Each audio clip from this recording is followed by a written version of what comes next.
الا اللہ پڑھ لینا ہی کافی نہیں ہے، لا الہ الا اللہ کے تقاضوں کو نبھانا بھی ضروری ہے۔ جب ہم یہ کہہ لیتے ہیں کہ ہم نے لا الہ الا اللہ محمد رسول اللہ پڑھ لیا، تو پھر اس کا مطلب یہ ہے کہ ہم دائرہ دین میں داخل ہوئے، اب ہماری اپنی خواہشات، آرزوئیں اور تمنائیں نہیں رہیں گی، دین جو ہمیں تلقین کرے گا وہی ہمارا طرز زندگی ہوگا۔ اگر کوئی شخص اللہ اور اس کے رسول کو مانتا ہے لیکن اللہ اور اس کے رسول کی نہیں مانتا، تو پھر اس نے ماننے کا حق ہی ادا نہیں کیا۔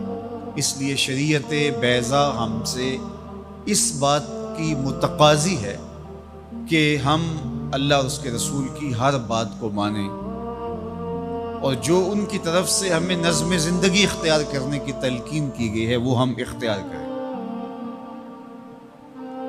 آج SOPs کا تذکرہ ہے۔ مختلف شعبہ حیات میں جب آپ کسی بھی دائرے میں داخل ہوتے ہیں تو وہاں کے ضوابط کو، وہاں کے قوانین کو فالو کرنا آپ کے اوپر لازم ہوتا ہے۔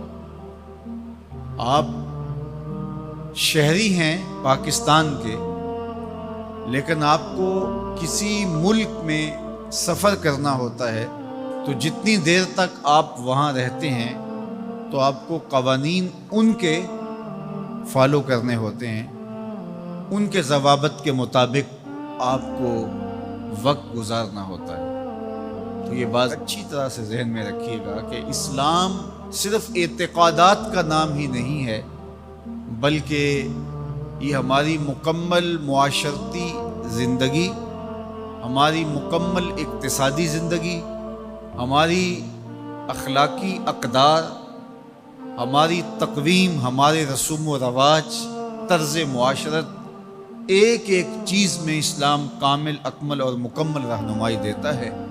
تو جب ہم ایمان کی دولت سے مالا مال ہو گئے تو پھر اسلام کے دیے ہوئے ضابطے کو ہمیں حرف بحرف پورا کرنا پڑے گا۔ تو جو شخص اسلام کے دیے گئے اصول و ضوابط کے مطابق زندگی گزارتا ہے اور صالح اعمال اس کی زندگی کا شعار بن جاتا ہے، تو پھر اللہ اس کو صلہ کیا دیتا ہے؟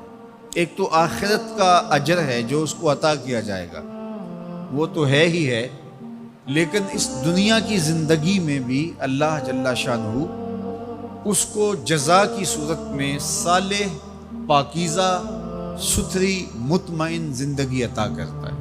اللہ اس کے لیے رزق حلال کے اسباب پیدا کر دیتا ہے۔ دیکھیے، جو میری اور آپ کی قسمت میں لکھا ہے، ہمارا جو مقسوم ہے، وہ ہمیں مل کے رہے گا۔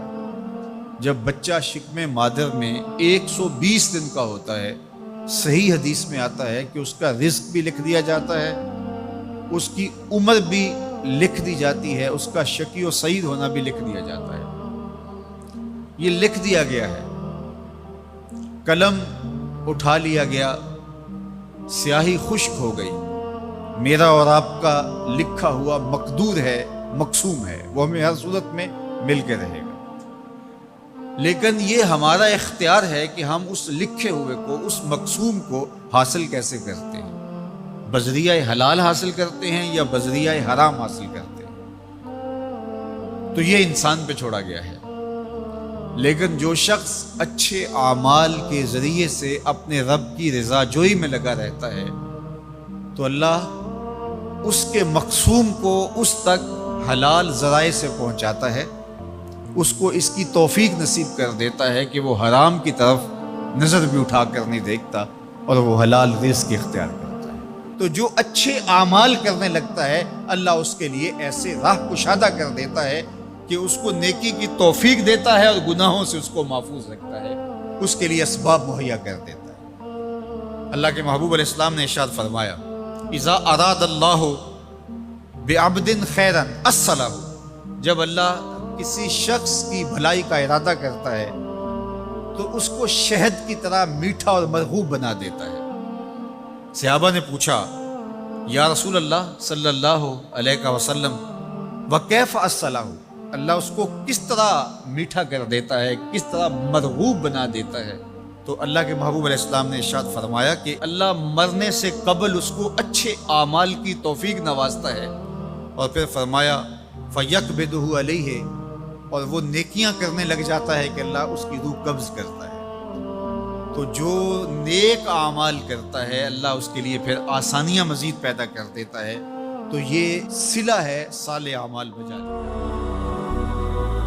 هي الحلقات تحفظني بآيات من القرآن، هي الحلقات تملأني بحب المصطفى العدنان.